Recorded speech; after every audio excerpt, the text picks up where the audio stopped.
Hey everyone, welcome back to my channel, welcome back to another video, and welcome back to another Witch Wednesdays. Now, before I go any further, it is absolutely stifling hot in Scotland at the moment, and we Scots do not cope well in the heat. We are not used to the heat, we do not deal well in the heat.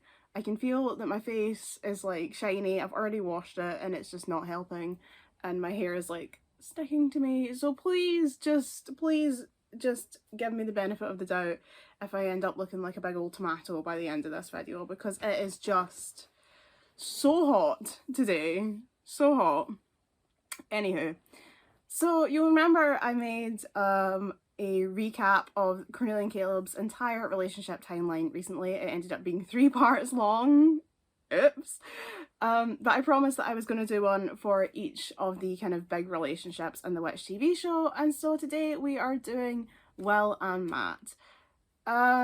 This hopefully, well, the script is definitely shorter than the Cornelia and Caleb video, simply because Matt is not in as many episodes as Caleb, but even so, like, the script was longer than I ever expected it to be, so it turns out I have a lot to say about Will and Matt that I didn't actually expect it to be nearly as long as it was, so it's probably going to end up being 2 parts, but we'll see when I start recording it. So yeah, we have a lot to cover here, and we might as well start by looking at the 2 halves of this particular ship. So, on one side we have Will Vandom. Will is 13 years old at the start of the series, or at least she turns 13 in episode 4. She's the keeper of the heart of Kanjakar, which makes her the leader of the Guardians. She's awkward, clumsy, not the most academic person in the world, but she has a big heart, a quirky personality, and some hilarious one-liners. Will moves to Heatherfield in the first episode of the show, having previously lived in a town called Fadden Hills. She lives with her mother, Susan, although they often have a very fraught relationship. Her father's mostly out of the picture, but he does return to her life in the latter half of season 2, and she loves frogs. A lot. That's just something you have to know about Will. Girl loves frogs. And on the other side we have Matt Olsen. So Matt is presumably 13 at the start of the series. He's a year older than Will in the comics, but they're shown to be in the same class in the TV show, so I'm assuming they're the same age. Matt is the lead singer and guitarist of a band called Rec 55, as well as working part-time at his grandfather's pet shop. Matt is also the sweetest guy ever. Like, really, Matt is an angel. I love him so much. He would do anything for anyone, and it's just the loveliest thing. We all need a Matt Olsen in our lives. I love Matt so much. Actual angel in human form. So Will and Matt's relationship starts out like any other high school romance, but since Will is not any other regular high schooler, things soon become complicated, and the pair are really put through the ringer in the 2nd season. So let's dive into it.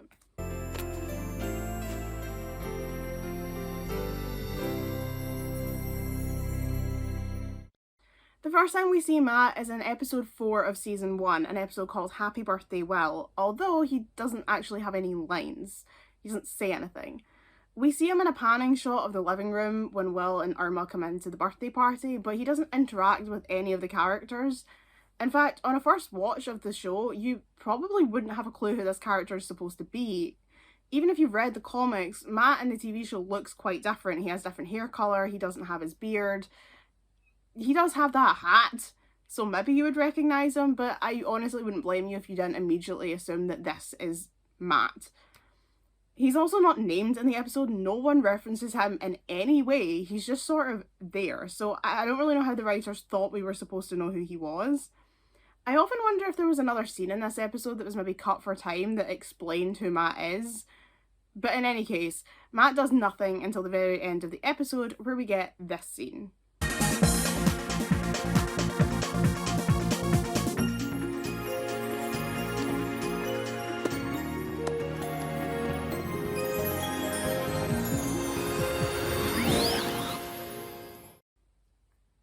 Which, what? Like, what? We don't even know this guy. Why is he holding hands with Will? Does Will even know this guy? Does she know this man at all? Does she know who this is? We don't know. We don't know who he is. We've never seen them interact. It's just so weird that he like walks out and like holds her hand and goes into the party, and then we don't see him again for like actually it's only a few episodes. The point is, we have no idea who this guy is. And this scene honestly makes me feel a little bit uncomfortable every time I watch it, because I'm like, even though in retrospect I know that it's Matt, I'm still like, what were the writers doing? It's such a bad introduction. It's such a bad introduction to a character. Matt is such a good character, and they really couldn't have introduced him worse, but never mind. We do get to hear the international theme in the background of this scene though, which proves that it is in fact the superior theme tune, and I will die on this hill.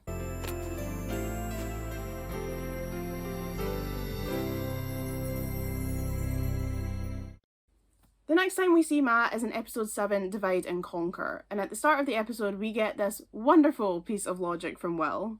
And ski trip sits atop a volcano that's been dormant for years and years and years. I think Matt likes me. Well, what makes you think that? He's not looking at me. The plot of this episode centres around the school ski trip, and at first the girls have no intention of going on this trip. None of them like skiing. They are not remotely interested in attending this school trip. But then this happens.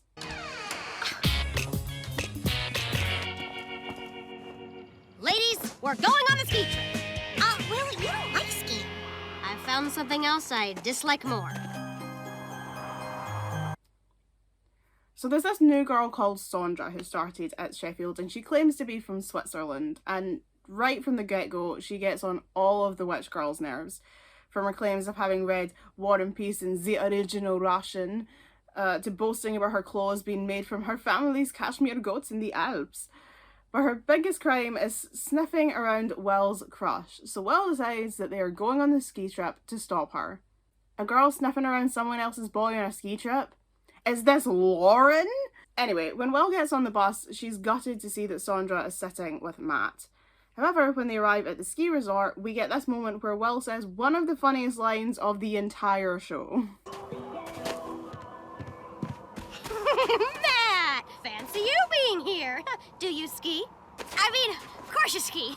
So would you like to ski down me? With me? It gets me every single time. It's iconic. The rest of the scene is honestly incredible, so let's just watch it and then we can dissect it. I'd love to. Really? Later, though, I kind of promised I'd help Sandra with her boots. Oh, there you are, monsieur. Who's your little friend? It's Will, Sandra. We're in the same history class, math class, science class. Well, I can't remember every face. Surely you don't ski on those tiny little legs. As surely as you can talk with that tiny little brain.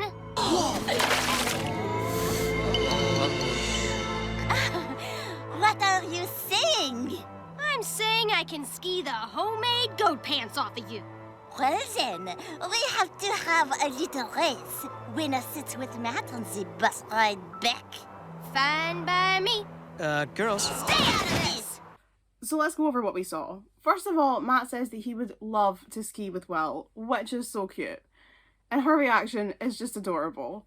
But of course, that moment is quickly killed by Matt saying that he was going to help Sandra and her coming over and just being a total twat. But Will's retorts are so good. The whole scene is iconic. And at the end, we kind of get the impression that this is about more than just Matt, since both girls are yelling at him, because, like, he tries to, like, to diffuse the situation, and they both just turn and, like, stay out of this. So, like, it's about more than Matt. There's something more going on here with these two girls. Will just kind of hates Sandra. And to be honest, I don't blame her. Sandra is a very hateable character. We then get this fun scene where Will, Cornelia, and Tarani discuss the race. You're crazy to race Sandra. She's like total Swiss, okay? They're born on skis. And you said yourself you're a lousy skier. Yep, but I'm a terrific guardian, and the winner gets to sit next to Matt. We're supposed to use our powers to fight evil, not snooty foreigners. Trust me, she's evil. It's obvious that this has become more than just getting to spend time with Matt. This has become personal. Will is just determined to show that she's better than Sandra. And Will is a very competitive person. We know that. We see that in other episodes, like V is for Victory, way at the other end of the show. we see that Will is very competitive and she takes, like, competition very seriously. So now that she's been challenged to a race, it's not surprising that she's become very, very passionate about winning. That's just kind of who Will is. She's an athlete, you know? She is an athlete. And athletes are by nature competitive. You wouldn't really do very well in athletics competitions if you didn't have a competitive streak. But Will's determination to take down Sandra actually is so much that it shocks even Cornelia and Tarani, who are just kind of surprised that Will's taking this whole thing so seriously. But, you know, the winner gets to sit next to Matt, so who can blame her? Everyone meets at the top of the mountain for the race, and Will rocks up in full Guardian gear, which is just... I mean, it doesn't look appropriate for skiing, but, you know, whatever. Overhead, Haylen's hovering so that she can use her powers to keep Will upright, and this is what ensues. Will can't ski. How can she win a race? And where's Helen? Will? Is that you? I'm ready. What's the course? You lead, I'll follow. Until right before they finish. You don't have to have this stupid race. I'll sit with both of you on the bus. Just say go. Go. See you on the bus, Matt.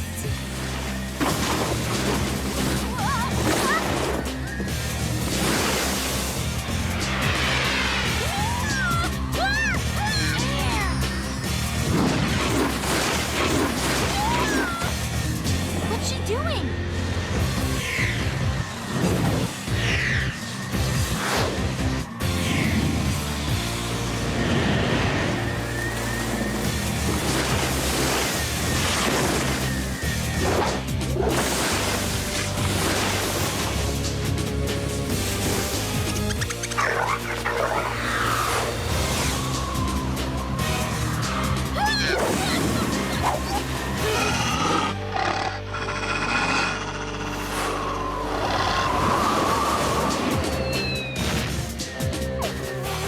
Mr. Bunny!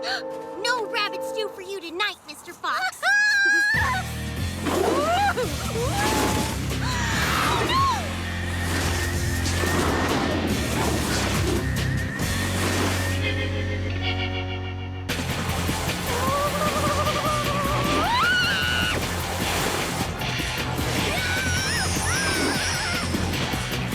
No!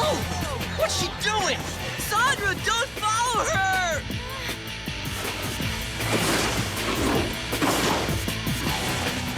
Oh, no! Will, I can't see you!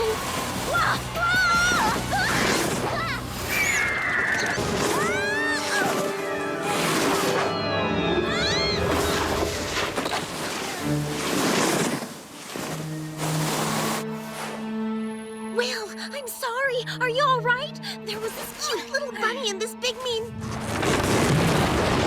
So now Will is veered off into what's known as Dead Man's Trail, and things quickly descend into chaos.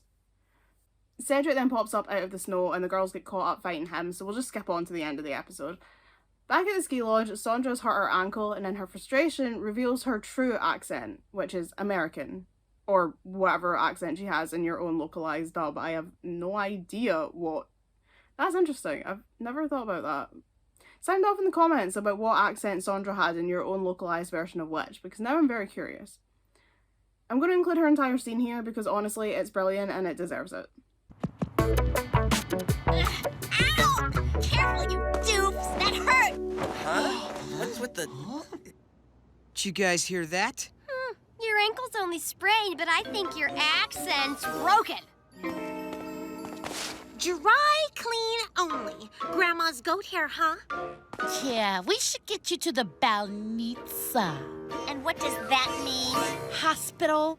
You said you spoke Russian. Oh, and by the way, no cashmere goats in Switzerland unless you're from the Himalayas as well. Oh, who cares? As soon as I reach my parents, I'm switching schools anyway. The front of the bus or the back? So I don't have some dumb accent. So what? What a total loser. No duh.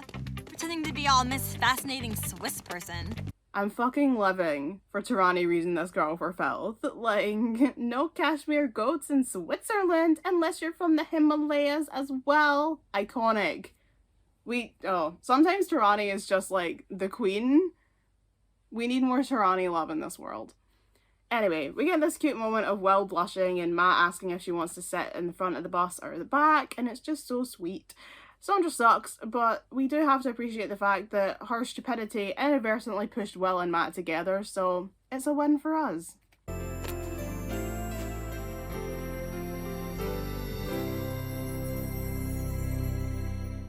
Matt's next appearance is in the episode Walk This Way. The Earth portion of this episode opens with Will going over to Matt's house, and let's just watch what happens.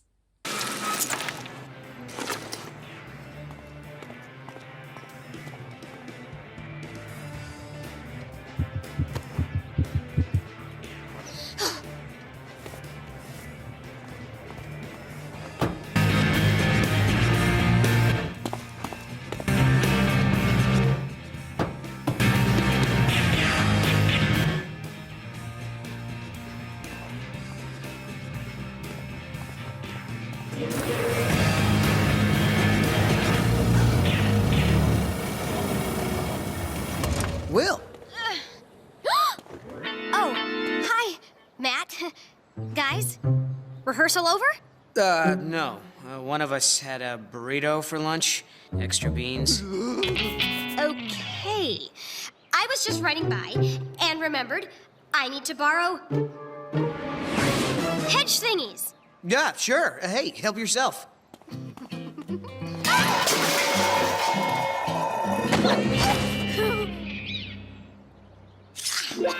Well, air's cleared. Better get back to rehearsing. Oh, Will, we're playing at the school Friday night. Yeah, I heard. Maybe I'll see you there. Great. You want to go with me? I love this whole scene. Like, we can see how nervous Will is from her heartbeat and her sigh and her fixing her hair. But then she gets so caught up in the music that she doesn't notice the garage door opening. And her dancing is just, like, so adorable. And then her total awkwardness from asking for hedge thingies, then falling over twice. Oh god, she's me. That's literally me. Like, I fall over at least 3 times a day. I'm not even joking, that's not even an exaggeration. Like, my boyfriend will tell you how often I fall over. Like, I am just the clumsiest human being. And Will, in this scene, just trashing Will's garage by just falling over everything. Trashing Matt's garage. What did I say? Will trashing Matt's garage is just so relatable. It's literally me.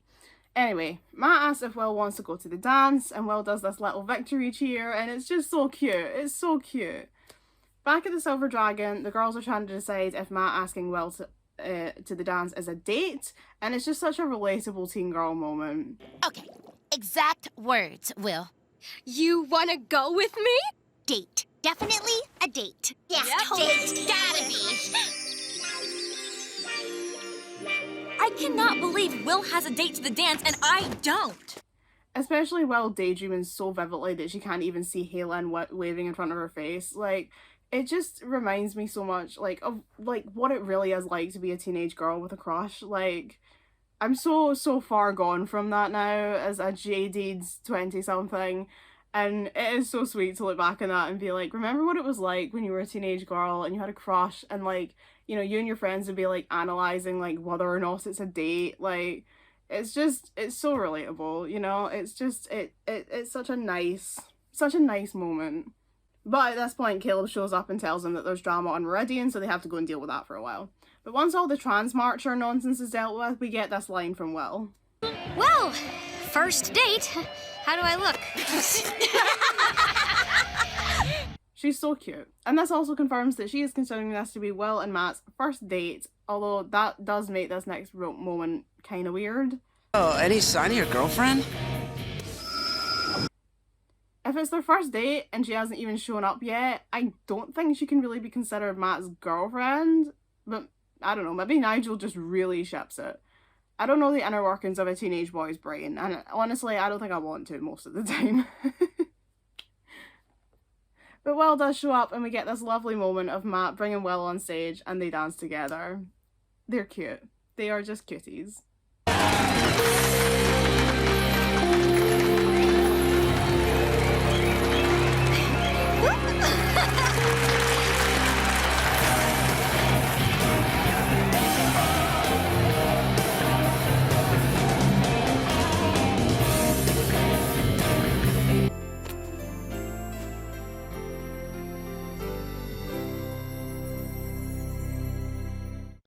The next time we see Matt is in the Rebel Rescue, and we first see him walking down the street towards Will, where we get one of my favourite moments. It's Matt! How do I look? Boy-struck. I don't want to look boy-struck. I want to look casual. Oh, well, good luck with that. I just think that's so sweet. I don't want to look boy-struck, I want to look casual. Oh well, good luck with that. Incredible. But I really love this next scene, so let's just watch it.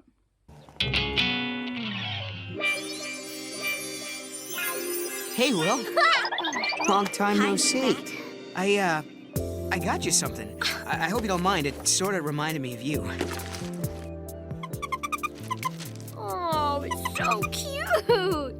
Wait, are you saying I'm cute or that I have a facial hair issue?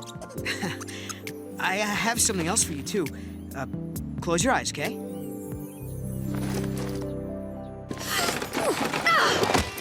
Rodent chow. Thanks.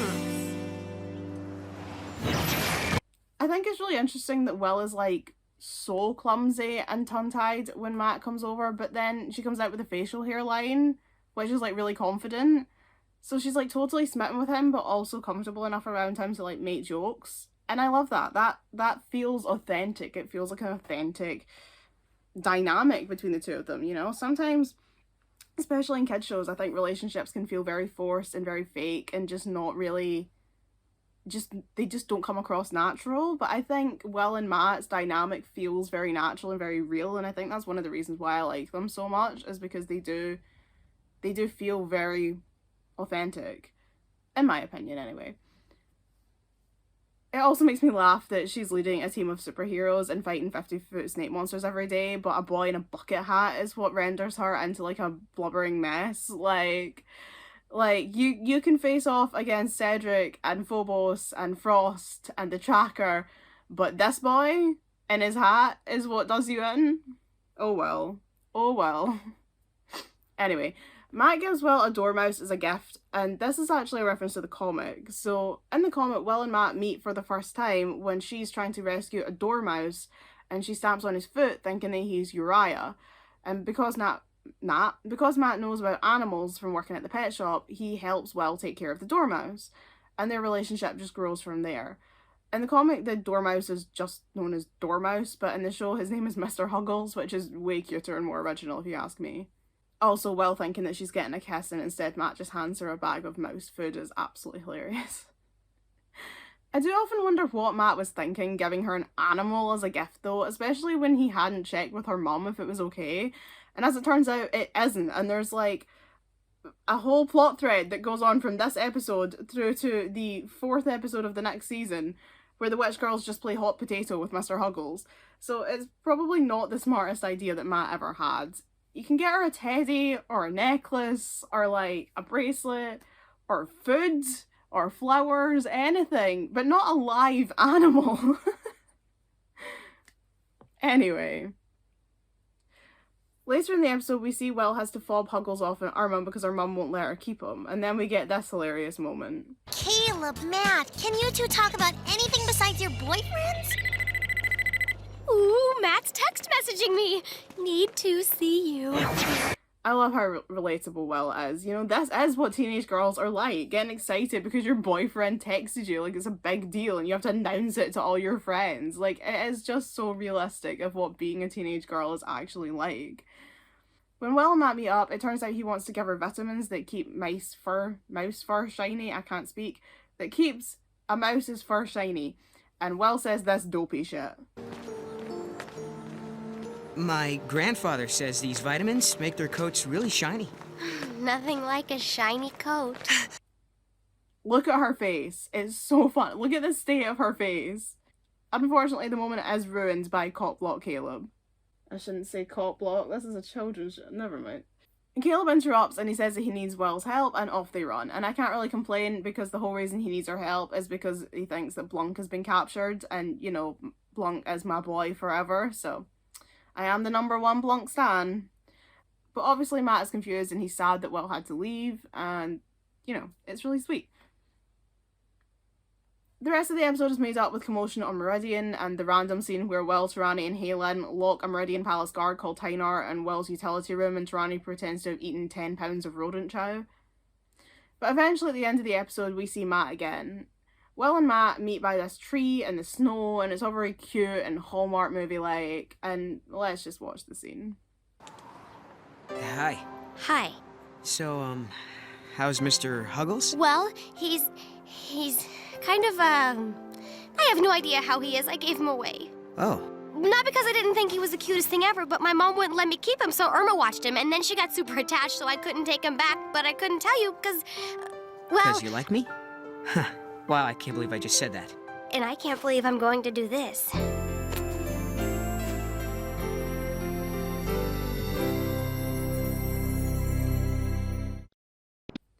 From Will's psychobabble to Matt awkwardly saying she likes him and then her just kissing him out of the blue, it's just so good. It's so good and so bold from the girl that was totally boy-struck at the start of the episode. We love to see it. We love to see confidence. We love to see it. It's just so good. I do have to laugh though at Matt asking if Will likes him. Like, boys are so dumb. Of course she likes you. Have you been living under a rock? Of course she likes you. Anyway, the episode ends with them kissing in the snow, and this love heart thing closes in on them, and it's just adorable.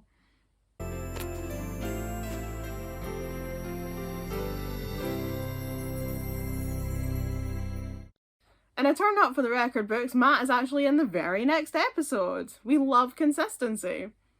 So the girls and Caleb are walking down the street when Matt spots Will, and the rest of them. Cornelia? Hey, Will! Oh, and the rest of you guys. Hi, Matt. We'll just walk on ahead. Hey, Lynn? You missed a lot of classes. Is there something wrong? It's kind of hard to explain. Believe it or not, I've got bigger problems than missing school right now.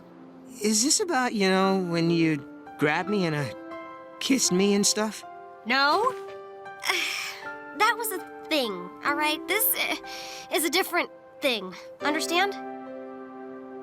Look, I'm sorry. I'll see you later, okay? First of all, Cornelia having to pull Halen away because she's so damn nosy just cracks me up every time. If that ain't me.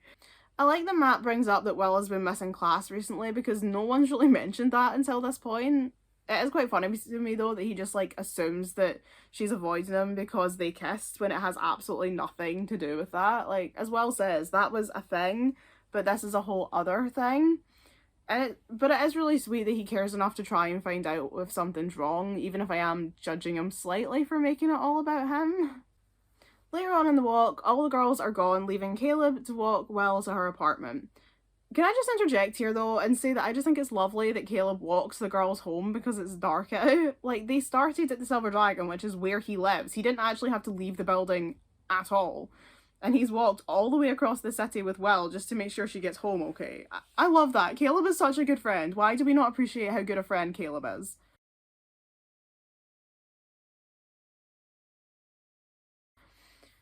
Sorry, I know this video isn't about him, but I just had to throw that in there because I wanted to say it, and I don't have anywhere else to make this comment. So Caleb and Will are walking along and they have this exchange. If I could only get the army inside the castle, we'd have a fighting chance. There's got to be a way.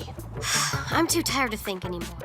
So, do you like that Mac guy? What makes you say that? Yeah. Why? I just had a feeling That he likes me? that he's following us. Ooh. Yeah, with my luck, it's probably Blanc. Well, night.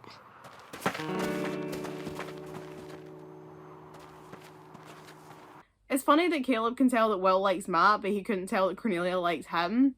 Why are boys so dumb? Interestingly, Caleb's rebel leader senses are both wrong and right here. He thinks that someone's following them, and he isn't wrong. Someone is. It's just not Matt. It's Jake. However, later in the episode, Matt does decide to follow Will, so maybe Caleb was just getting a vibe. Over at the mall, Matt is moping on a bench when my precious son Martin appears. Hey, Matt! Oh, I'm glad I ran into you. Hey, I need some woman advice. You know, for me and Irma. Wrong guy, Martin. I'm still trying to figure Will out. Yesterday, she grabs me and kisses me, and today she's like, get off my sidewalk. I know exactly what you mean. Except for that kissing part. I shouldn't have given up so easily. I find that giving up is what women like best about me. I'll see you later, Martin. Hey, sure, we'll hang! This is such a random scene, but I love it. It's nice to see two side characters just hanging out, having conversations. It fleshes out the world a bit. I do feel for Matt, because he can't understand why Will is being so hot and cold with him, but it's because she's preparing for the biggest battle of her life. This is the penultimate episode of season 1, so Elion's coronation is in a few days, and that's when the rebellion will be storming the castle. Matt doesn't know any of this, of course, but, you know, it's a shame, because it really doesn't have anything to do with him. But he resolves to go and talk to Will again and see if he can sort this out. But of course, by the time he catches up to her, she's dealing with a bit of a situation. So earlier in the episode, Blunk's shitty cousin Jeek appeared and stole the heart of Kanjakar from Will, although the girls all assume it was Blunk because they are terrible friends. Matt arrives on the scene to hear Will talking about her mugging. You know, Will, it shouldn't have been loose in your backpack. You should have held on to it. I was holding on to it. I got mugged. Who would Blanc sell it to?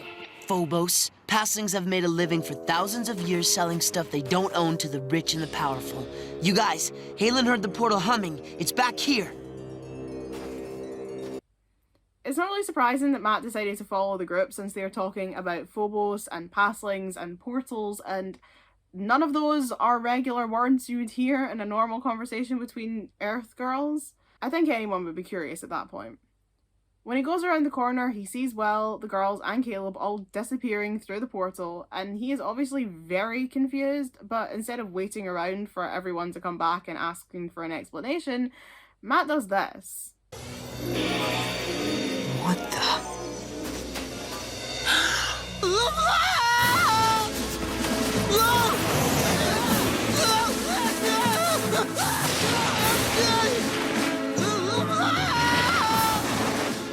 Will, wasn't that your boyfriend? Matt?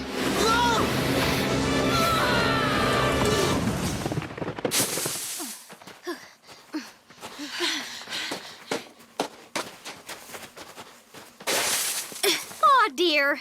Will? Oh, boy. I'd love to take you back to Earth and explain all this. Back to Earth? But unfortunately, we're chasing this little green guy who betrayed us to sell something of ours to the Prince of Evil, so we have to keep moving. I love Will's explanation here. She doesn't even try to cover anything up. She just matter-of-factly states exactly what they're doing and tells them to come along. It's great. And Matt is surprisingly calm about the whole thing, which is why he's an icon. He doesn't have a clue what's going on, but he's just following along anyway. Legend. I mean, he's obviously scared, but he doesn't start yelling or demanding to know what's going on. He's not mad at Will for having this secret life that she hadn't told him about. He doesn't even ask someone to take him home. He just walks with the group to find out what's happening. I love him so much. He's such a good guy. He is, however, rather freaked out by the giant extraterrestrial polar bear creatures, which gives us this really cute moment of him clinging on to Will. I'm not seeing this.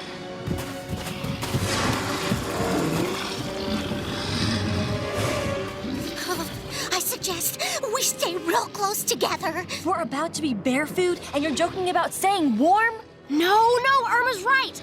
Everyone over here. Everybody jump!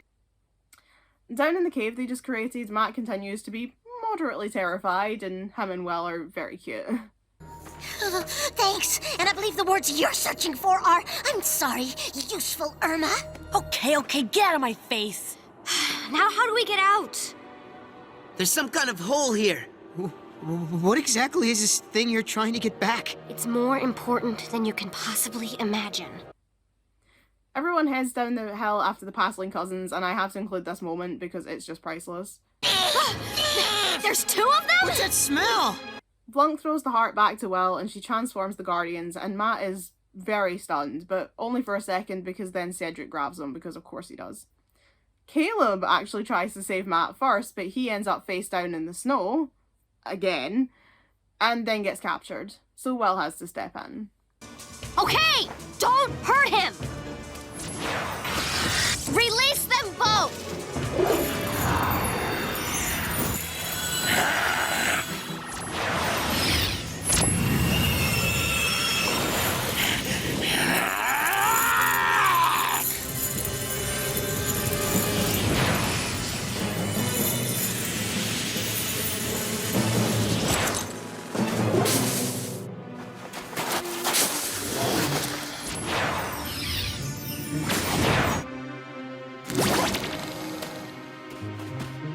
You wanted the real one?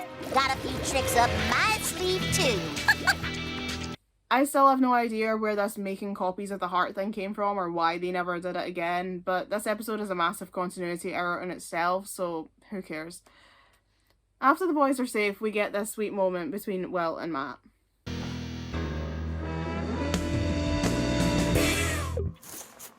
Matt, are you okay? I think so. I guess now you understand why I've missed a couple of classes lately.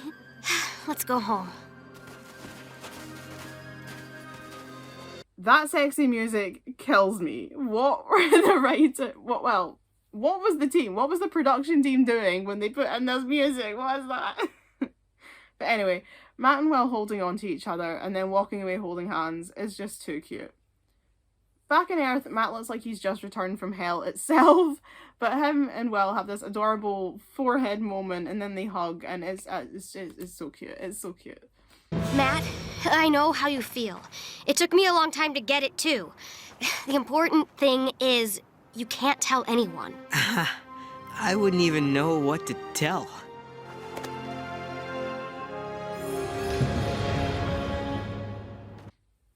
And it's clear from this scene that Matt fully accepts who Will is. He doesn't really understand it yet, but he's on board and he completely supports her.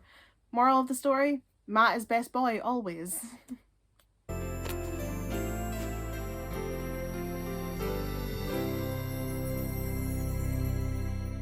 And now we come to the final episode of season 1. So, just a quick recap of the plot, in case, you've never watched the show and you're very out of the picture. So, the girls need to go to Meridian to save Elion, who is their friend from Earth, who was actually secretly the sister of the evil Prince of Meridian, who is now going to drain her power at her coronation and turn her into a black rose.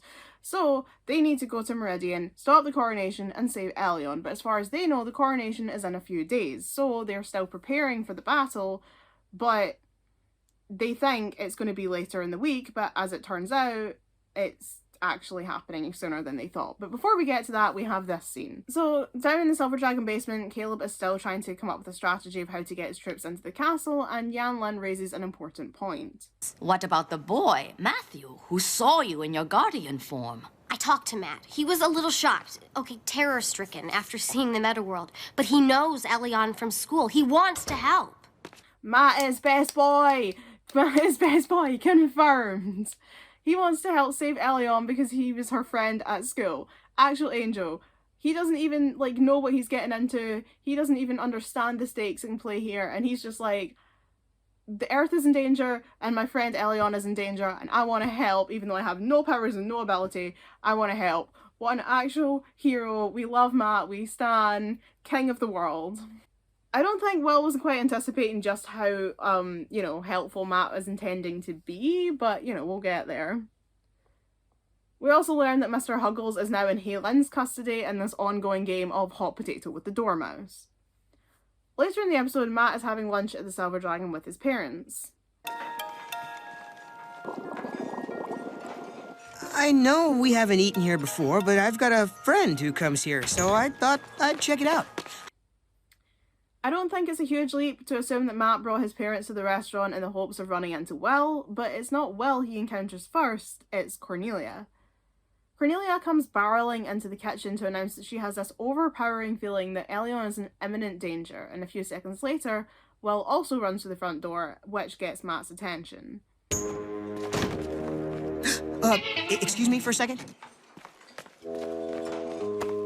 Okay, Cornelia, tell me again. Matt hears that the girls are about to launch their assault on the castle, and okay, this part really confuses me. So earlier in the episode, Will, Cornelia, and Caleb opened portals inside a model home to make a tunnel into Meridian. Makes sense. Then they used the portals to get all the rebels into the castle. That checks out too. What doesn't add up is how by the time Matt arrives at the model home, everyone is gone. I'm not even sure how he found it. Like, I'm not even entirely convinced that the girls walked to the model home. Like, you think that they would have just portaled to Meridian and then portaled back into the model home. So how did Matt even find it? Not a clue. One for Mysteries Part 3 if I ever make it. In any case, Matt shows up at the model home, but it's empty when he gets there. That is, until Blunt comes hurtling out of one of the portals. The wrong portal, but whatever. God, this scene is just a mess.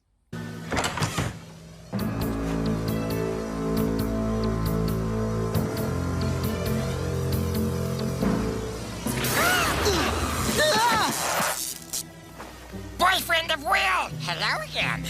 You're that, the... Blanc! High five! I don't think so. Suit self. That one only rocks. Follow!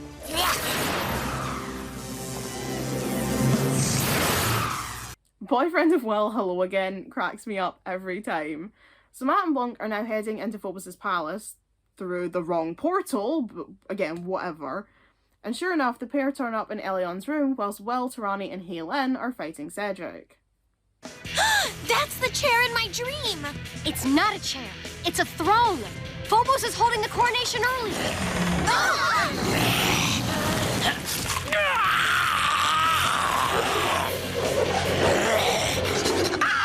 Not just scavenger! Warrior!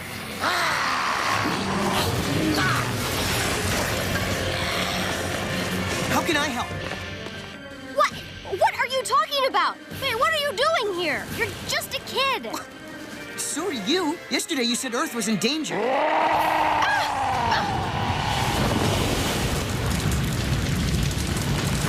You've got to come with me now.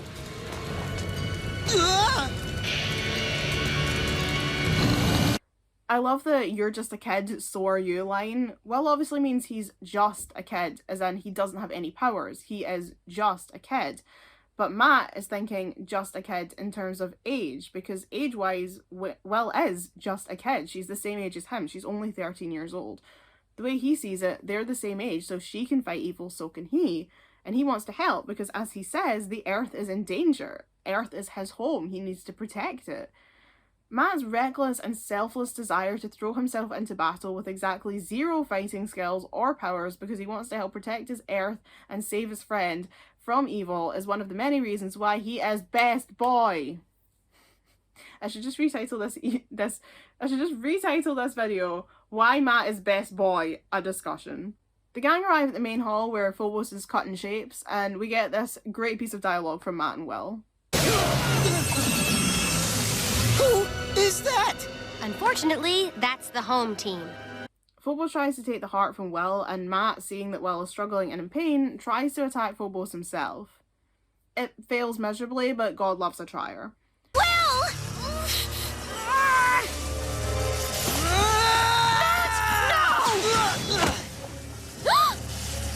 With Meridian saved, everyone heads out onto the street where Elion's greeting her subjects on horseback, and Matt makes a troubling discovery. Oh, man. I think I left my parents in the restaurant. Oh, well. What's your next adventure? Our next adventure? Matt has clearly decided that this crazy magic life of Will's is one that he wants to share with her, and she is all too happy to have him along for the ride. And so season 1 ends with the pair holding hands and looking towards a brighter future. You're my hero, Blanc. I can't believe it's all over. That Nerissa is just so hyped to totally ruin. But we'll get to that.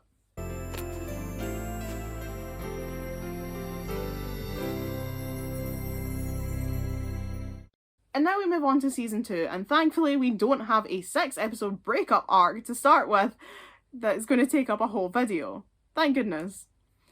Everyone is in Meridian at celebration for Elion officially being crowned queen, and we get to see Matt and Will dancing together, which is very sweet. Watch out, girls. I'm smoking tonight. Will later creates a portal back to Will later creates a portal back to Earth, and we get one of my favourite Matt and Will scenes of all time. Will, where are we? Oh, hey, Shell Beach. You got us back to Heatherfield. Cool. Takes some getting used to, huh? No kidding. But I want to, Will. I want to know everything about both your lives. Why don't we all go back to the Silver Dragon and fill Matt in? Can we take a rain check? Truth is, I am really tired. Ugh, exhausted. At least it's all over. Phobos is no longer a threat. About time. We can finally get back to our normal lives, right? Matt saying he wants to know everything about both her lives just gets me right in the feels. He is the sweetest human being, and he's just so besotted with her, and Will like half collapsing onto him because she's so tired. It's just so cute, and I love it. I love it so much. But that's actually all we get for this episode, so let's just move on.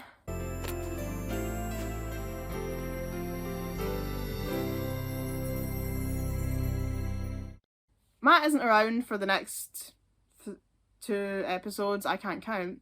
So the next time we see him is an episode called D is for Dangerous, and I would say that this is probably the most Matt-heavy episode of the series, followed by S is for Self.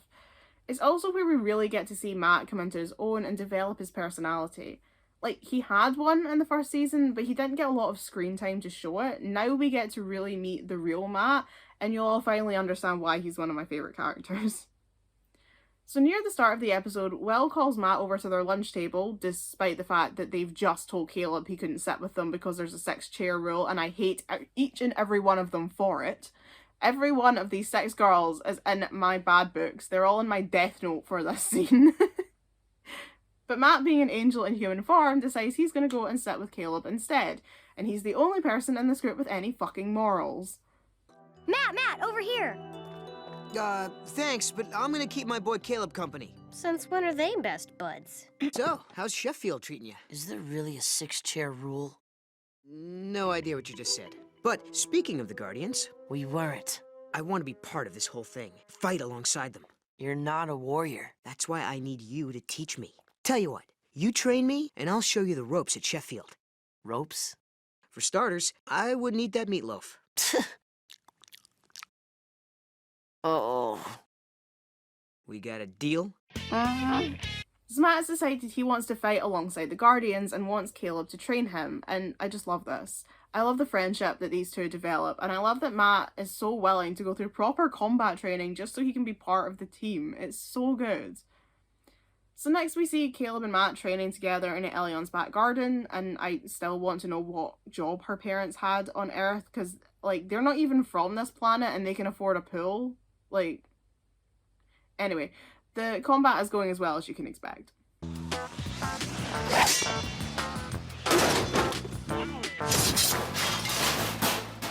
See? Now try it again.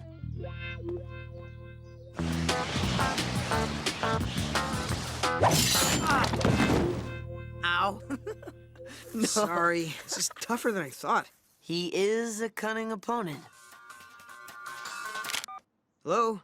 Oh, hey, Will. Just hanging. Huh? Sure. Don't tell Will about this. She just freak. Hello? Caleb, Blunt just arrived from Meridian. Nice mousy. Juicy mousy. Go! Right. On the way. Meridian business. Sorry.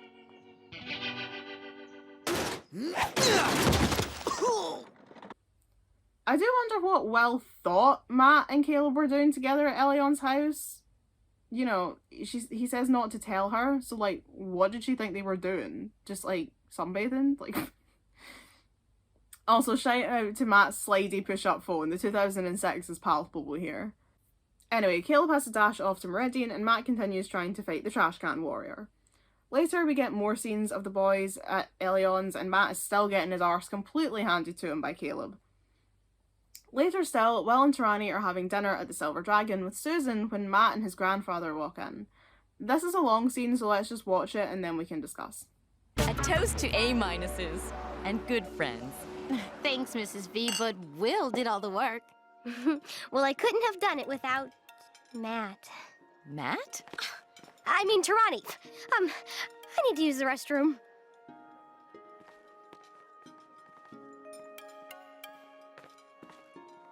Just gonna wash up, Grandpa. Good idea. Hey, Will, what's wrong? That's what I wanted to ask you.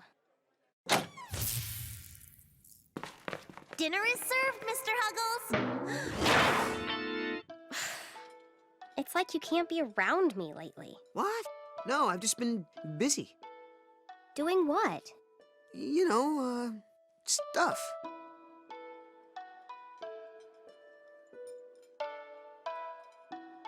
Hello, I'm Herbert Olsen, your Will's mother. Yes? Susan Vandom. Oh, you're the man who owns the pet store. I'm also Matt's grandfather. Huh, Matt again. That's the boy you came in with? You mean you haven't been introduced? I'd have thought when he gave Will that dormouse. Matt gave her Mr. Huggles? Well, yes. It was right before they started dating. Dating? Did I do something wrong? No, it's nothing like that. I've just been practicing, rehearsing. I mean, with the band. Ow! Sorry, I've been a little staticky lately. Oh, dear. I've upset you. No, it's just... Will never hid things from me before we moved to Heatherfield. Well, that won't be a problem much longer.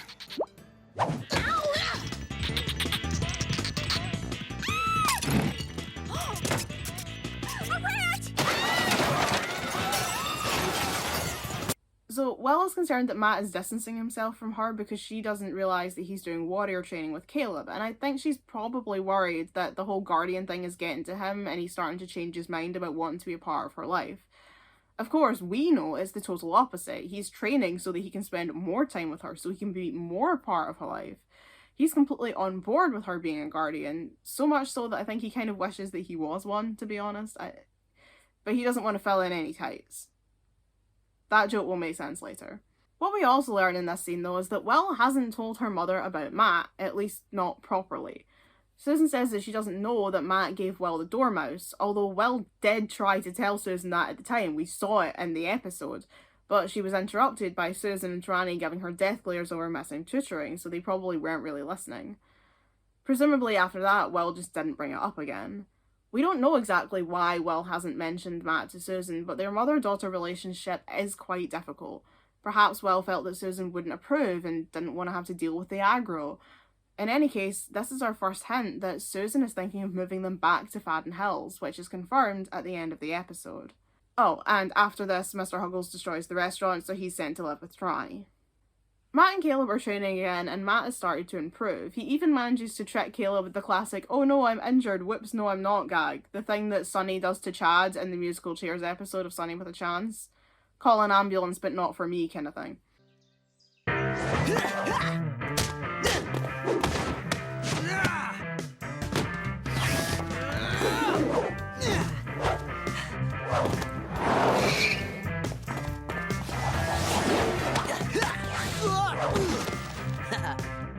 I stink. Hey, nothing worth doing is easy. And you really are improving. Mostly because I'm a great teacher. You are inspiring. Hero boys. Annihilators in Meridian Market and not hunting for Barden. Blanc, open a space fold back to Meridian. Matt, find Elion and the Guardians. I'm on it.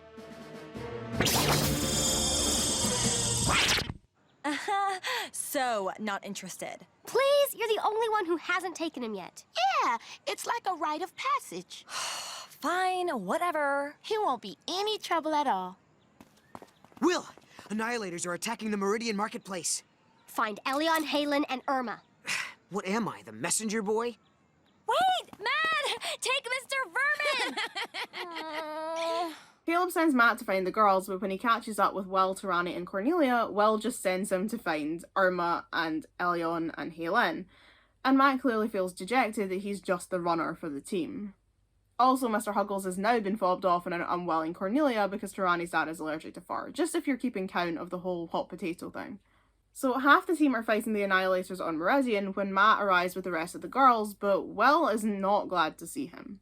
Matt, what are you doing here? Don't you realize how dangerous... Ow! Okay, I get it. Matt, go home. Sorry.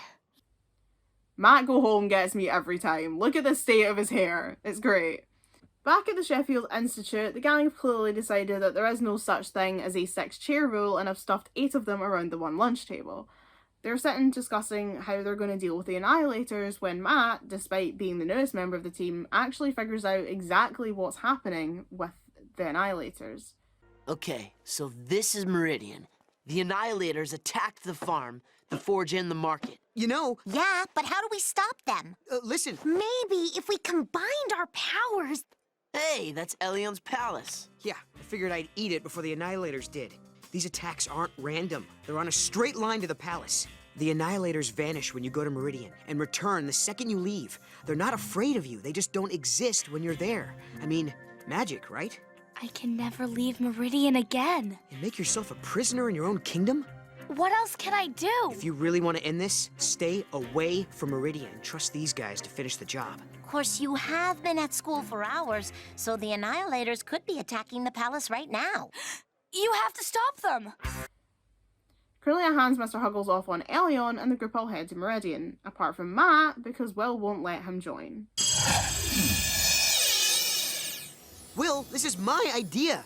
Don't say it's too dangerous.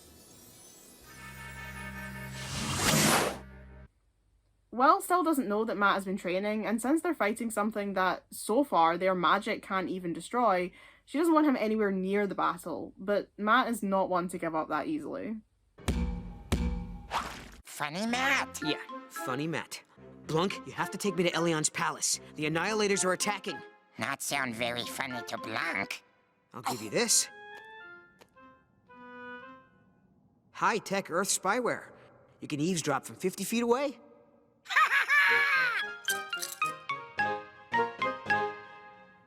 I don't know why, but that sends me every time. Blanc says it with such joy, and Matt is just like, yeah, funny Matt. Hilarious. I love it. I love that Matt has already figured out how to bribe Blanc after such a short space of time. He's so smart. He figured out the Annihilators thing, and now he's tricking Blanc. Like, boy's a genius. So Blanc and Matt fall to Meridian, and Will immediately spots them. But this isn't the same old Matt anymore. Now, he's badass. Lightning stick Blanc! Matt, wait!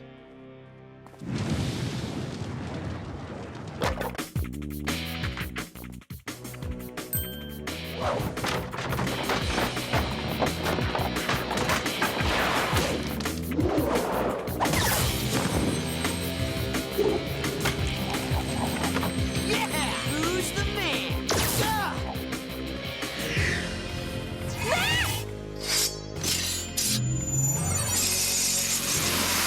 Did I just... Shoot lightning? Yeah. Explains why you were so staticky, I guess. Wait, those Annihilators you just blasted. They didn't come back. Guys, force them together and keep them together. Let Will do the rest. Matt, I don't know if I can. She can. Move!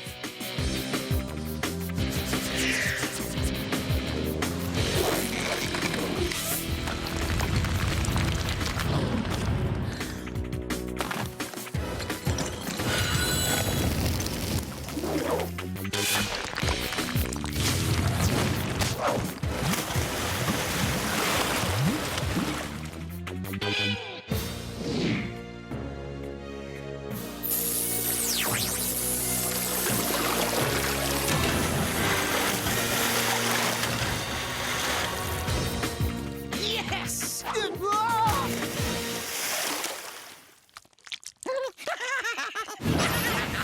The Guardians' powers can be affected by their emotions, as we saw with Cornelia in B's for Betrayal, so I like to think that Will's desperation to protect Matt is what finally triggered her lightning power. I also love that Will has this moment of self-doubt and Matt just immediately tells her that she can do it. He completely believes in her, even if she doesn't believe in herself. And he was right, because she fries those annihilators. Will folds everyone back to Earth, but manages to land them on the school roof, where she almost unalives herself right off the edge, but Matt quickly grabs her and saves her life. We love to see it.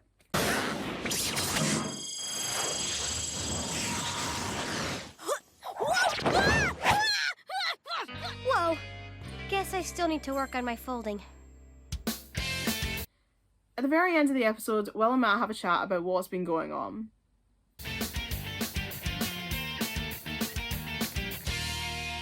So you've been blowing me off to learn how to fight?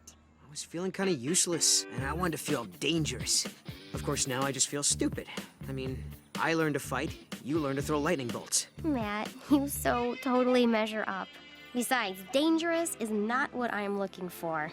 I get enough of that from the Annihilator types. Oh no, he's gone! How about I take him back? Good luck. That mouse is a menace. Yeah, well, I live dangerously. I love this so much. Matt feeling inadequate because Will can throw lightning, Will saying that he measures up and saying that she doesn't want someone dangerous but someone who's good and reliable, which is exactly what he is.